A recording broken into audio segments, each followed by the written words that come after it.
আগামীর সূর্য কোরআনের সূর্য, আগামীর বাংলাদেশ কোরআনের বাংলাদেশ, ঠিক কিনা বলো?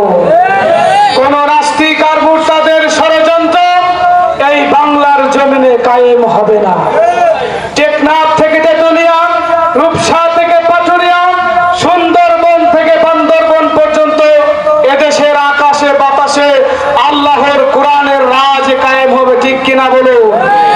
এদেশের লক্ষ কোটি মাদ্রাসার ছাত্ররা রাতের শেষ ভাগে উঠে তাহাজ্জুদ পড়ে সকালবেলায় বন্ধুর বাড়িতে কোরআনের দাওয়াত নিয়ে যায়।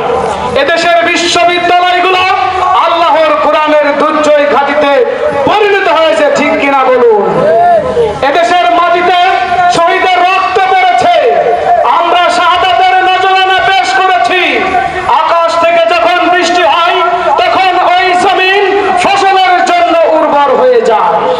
যেই জমিনে শহীদের রক্ত পড়ে ওই জমিন আল্লাহর দ্বীন কায়েমের জন্য উর্বর হয়ে যায়, ঠিক কিনা বলে? এদেশের মুসলমানেরা ইসলামের জন্য কোরআনের জন্য আকাতরে জীবন দিয়েছে, বাতিলের কাছে কখনো মাথা নত করে না। ফাঁসির কাষ্ঠে পর্যন্ত শাহাদাতের নসিব হয়েছে, ফাঁসির কাষ্ঠে ঝুলে মৃত্যুবরণ শহীদ মৃত্যু হয়েছে, ঠিক কিনা বলো? সেই কালেমার দাওয়াত নিয়ে এবারে সঙ্গীত, যদি কালেমার দাওয়াত দিলে গলেতে পড়তে হয় ফাঁসি, যদি কালেমার দাওয়াত দিলে গলেতে পড়তে হয় ফাঁসি, আমি সেই কালেমা সেই ফাঁসির রশিটাকে বড় ভালোবাসি, আমি সেই কালেমা সেই ফাঁসির রশিটাকে বড় ভালোবাসি, যদি কালেমার দাওয়াত দিলে গলেতে পড়তে হয় ফাঁসি, যেদিনের কাজে প্রান্ত মিলিয়ে গেল অগণন শহীদান, সে কাজে আমাকে কবুল করে নিও ও গো রহমান, যদি রক্ত নদী পাড়ি দিয়ে ফুটে বিজয়ের হাসি, আমি সেই নদীতে রক্ত ঢেলে দিতে বড় ভালোবাসি, যদি কালেমার দাওয়াত দিলে গলেতে পড়তে হয় ফাঁসি। নারায়ে তাকবীর, নারায়ে তাকবীর, আল্লাহু আকবার। প্রধান অতিথির আগমন, শুভেচ্ছা স্বাগতম। নারায়ে তাকবীর। আল্লাহু আকবার। না কেন বলে মাওলার সাথে আমাদের সেই সম্পর্ক নাই। এই জন্য সম্পর্ক করতে গেলে একটা আমল সবচেয়ে বেশি জরুরি। রাসূল করিম সাল্লাল্লাহু আলাইহি ওয়াসাল্লাম এখানে হাদিসে বলেন, ইত্তাকিল মাহারিম তাকুন আ'বাদান নাস, হারাম থেকে বাঁচো, গুনাহ থেকে বাঁচো, যাতে করে আল্লাহর বন্ধু হয়ে যেতে পারো। সুবহানাল্লাহ। আল্লাহর বন্ধু হওয়ার জন্য তাহাজ্জুদ দরকার নেই।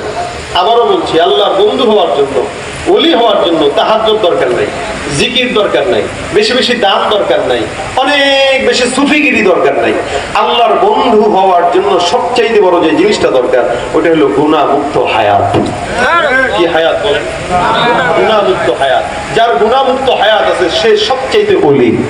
আমাদের দেশে তো ওলি কাকে মনে করে? আমার মতো পাগড়ি যারা লাগায় এদেরকে বুজুর্গ মনে করে, অথবা বিশাল বড় একটা রুমাল লাগাই দিছে সে মনে করে অনেক বড় বুজুর্গ। না, এটা বুজুর্গের আলামত কখনোই না।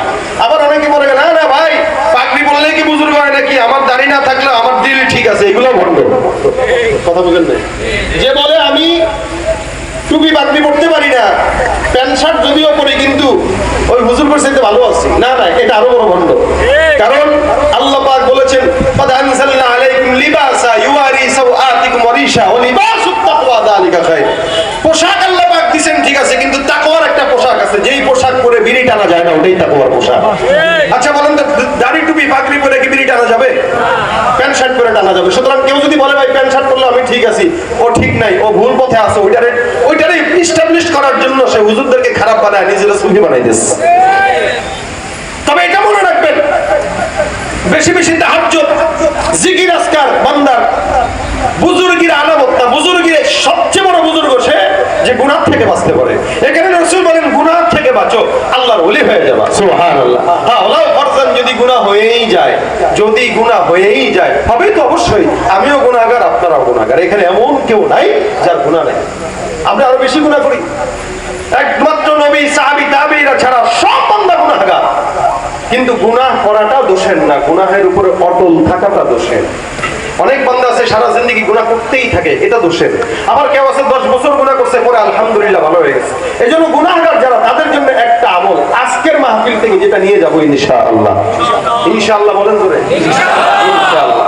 শুনেন, এই যে মাহফিলে আসেন, এখন থেকে শীতের মৌসুম আসতেছে আস্তে আস্তে, প্রতিনিয়তই এই পাশের গ্রামে একটা হবে, তার পাশের গ্রামে একটা হবে, অনেক ওয়াজ শুনবেন, অনেক ওলামা ইকরামদের জবাব থেকে। কিন্তু নিয়ে যাবেন কি, এক এক মাহফিল থেকে একটা করে জিনিস নেন আর নিজের ভিতরে ঢোকা। ইনশাআল্লাহ আল্লাহ পাক আপনার জিন্দেগি পরিবর্তন করবেন। আজকের যে জিনিসটা আমরা ফলো করব, আমরা এখানে চাই সবাই আল্লাহর বন্ধু হইতে, পছন্দিদা হইতে। যে আল্লাহর বন্ধু হয়, আল্লাহ পাক তার জন্য হয়ে যায়। আজকের আমলটা কি? হারাম থেকে বাঁচবো, গুনাহ থেকে বাঁচবো 1 নম্বর, আর গুনাহ থেকে বাঁচবো 1 নম্বর। এরপরেও যদি হয়ে যায়, করব কি? ইস্তিগফার। কি বলেন? ইস্তিগফার। কেন? নবী করিম সাল্লাল্লাহু আলাইহি ওয়াসাল্লাম নিজে বলেন, আমি রাসূল নিজে হওয়ার পরেও প্রতিনিয়ত 70 থেকে 100 বার আমি ইস্তিগফার করছি। সুবহানাল্লাহ। কে বলছেন? কে? আচ্ছা বলেন, আমাদের রাসূলের কি কোনো গুনাহ আছে? যেই নবী করিম সাল্লাল্লাহু আলাইহি ওয়াসাল্লাম আমাদেরকে সুপারিশ করে জান্নাতে নেবেন, সেই রাসূল 100 বার ইস্তিগফার করতেন। চিন্তা করা যায়, আমাদের তো 100 কোটি বার পড়া দরকার। 100 কোটি বার পড়া দরকার আমাদের, কিন্তু আমরা পড়িও না। আমাদের গুনাহ হইতে থাকে, আমরা গুনাহ করতেই থাকি, আমাদের কোনো অনুভূতিও নাই। এই জন্য নবী করিম সাল্লাল্লাহু আলাইহি ওয়াসাল্লাম বলেন, বেশি বেশি ইস্তিগফার করো। ইস্তিগফার করার দ্বারা বান্দা মুস্তাজাবুদ দাওয়া হয়। সুবহানাল্লাহ। যে বেশি ইস্তিগফার করে, ইস্তিগফার কি হয়? বলে ইস্তিগফার সব বিপদ থেকে বান্দাকে হেফাজত করে। ইস্তিগফার সব গুনাহ থেকে বান্দাকে পবিত্র বানায়। ইস্তিগফার বান্দার ব্যবসায় বরকত দেয়। ইস্তিগফার বান্দাকে ব্রেন শক্তি বাড়ায় দেয়। ইস্তিগফার বান্দার রিজিকের ওয়াসাত দান করে। ইস্তিগফার করবেন, আল্লাহ পাক জীবনের প্রত্যেকটা মনে মনে বরকত দান করে দিবেন। যারা এখানে ব্যবসা করেন, ব্যবসায়ী ভাইরা দোকানে বসে বসে ইস্তিগফার করেন, যখন সময় হয় আস্তাগফিরুল্লাহ আস্তাগফিরুল্লাহ আস্তাগফিরুল্লাহ। রিকশা চালাইতেছেন, আস্তাগফিরুল্লাহ আস্তাগফিরুল্লাহ। বাসের ড্রাইভারি করতেছেন, আস্তাগফিরুল্লাহ আস্তাগফিরুল্লাহ। মা বোনরা রান্না করতেছে, আস্তাগফিরুল্লাহ। কাপড় ধুইতেছে, আস্তাগফিরুল্লাহ। 10 জন বন্ধু একসঙ্গে বসে রয়েছেন, হুট করে 2 জন গীবত শুরু করলো। গীবত শুরু হওয়া মাত্রই জোরে বলে দিবেন, আস্তাগফিরুল্লাহ আস্তাগফিরুল্লাহ। শয়তান আসছে, তার কারণে গীবত চলতেছে।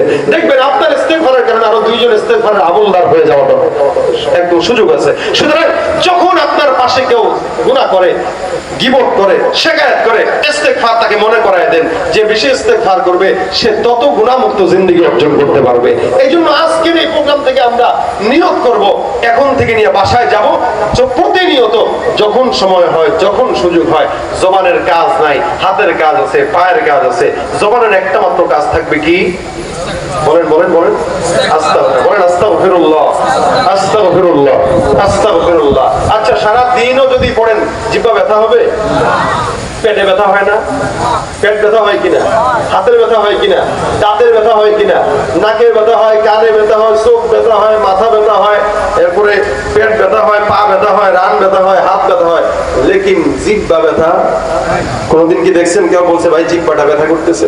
আল্লাহ জিহ্বা ব্যথা দেয় নাই কেন? বান্দা জিহ্বা দিয়া মাওলার জিকির করবে।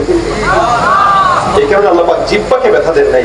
সারা জিন্দেগিও যদি বলেন আস্তাগফিরুল্লাহ আস্তাগফিরুল্লাহ আস্তাগফিরুল্লাহ আস্তাগফিরুল্লাহ আস্তাগফিরুল্লাহ আস্তাগফিরুল্লাহ আস্তাগফিরুল্লাহ, জিহ্বা ব্যথা হবে কেন? এই জিহ্বাটা দিছেই আল্লাহ ইস্তিগফার করার জন্য।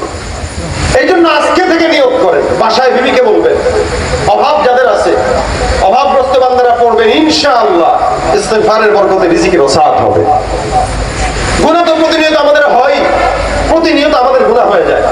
আমরা মন্তব্য, মানুষের উপরে মানুষের হিংসাত্মক